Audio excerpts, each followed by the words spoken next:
नमस्कार लोकमित्र न्यूजमध्ये आपलं स्वागत आहे। बातमी आहे छत्रपती संभाजी महाराज क्रीडांगणाची दुरावस्था आणि राजकीय सभांना निर्बंध घालण्याची। बातमीचे प्रायोजक आहेत संत वामनभाऊ ट्रेडर्स, नगर रोड, बांगरवाडी फाटा, उड्डाणपूल जवळ, पाटोदा।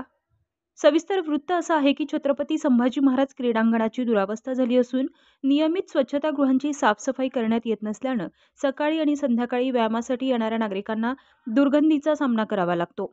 व्यायामासाठी बसवण्यात आलेले लोखंडी साहित्यांची मोडतोड झाली असून याकडे नगर परिषद प्रशासनाचं दुर्लक्ष आहे। तसेच या क्रीडांगणावर राजकीय सभा आणि इतर कार्यक्रमांमुळे क्रीडांगणाची दुरावस्था होत असून या कार्यक्रमांवर निर्बंध घालण्यात यावेत। हे क्रीडांगण खेळण्यासाठी आरक्षित आहे अशी मागणी डॉक्टर गणेश ढवळे यांनी केली आहे। खेळाडूंचं कौशल्य विकसित व्हावं यासाठी जिल्हा क्रीडा संकुलांची निर्मिती करण्यात येते। बीड शहरातील प्रमुख जे दोन क्रीडांगण आहेत, छत्रपती शिवाजी महाराज क्रीडा संकुल आणि छत्रपती संभाजी महाराज क्रीडांगण, हे समस्यांच्या विळख्यामध्ये आहेत। पावसाळ्यामध्ये छत्रपती शिवाजी महाराज क्रीडा संकुल या ठिकाणी पाण्याचा निचरा होत नाही, पाणी साचतं। महाराष्ट्रभरातले खेळाडू स्पर्धेसाठी त्या ठिकाणी येतात, त्यांची गैरसोय होते। दुसरी गोष्ट म्हणजे जिल्हा परिषदेची मोक्याची जागा ताब्यात घेऊन मुख्य नगर परिषदेने जे छत्रपती संभाजी महाराज क्रीडांगण उभा केलेलं आहे, त्या ठिकाणी जे व्यायामाचं साहित्य आहे ते मोडकळीस आलेलं आहे।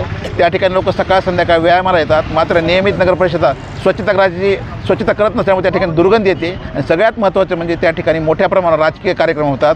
आमचं असं म्हणणं की त्या राजकीय कार्यक्रमावर बंदी करण्यात यावी, कारण त्यामुळे क्रीडांगणाची दुरावस्था होत आहे। संबंधित प्रकरणामुळे आम्ही आज प्रजासत्ताक दिनी जिल्हाधिकारी कार्यालयासमोर धरणे आंदोलन करत आहोत। काही वेळापूर्वी आम्ही रेस्ट हाऊसला ध्वजारोहणासाठी आलेले क्रीडा मंत्री महाराष्ट्र राज्य माननीय दत्तात्रयजी भरणे साहेब यांना लेखी निवेदन दिलेलं आहे आणि क्रीडांगणाच्या अनुषंगानं आवश्यक त्या उपाययोजना करण्यात याव्यात अशी विनंती केलेली आहे आणि त्यांनी आम्हाला आवश्यक ते करण्यात येईल असं आश्वासन दिलेलं आहे।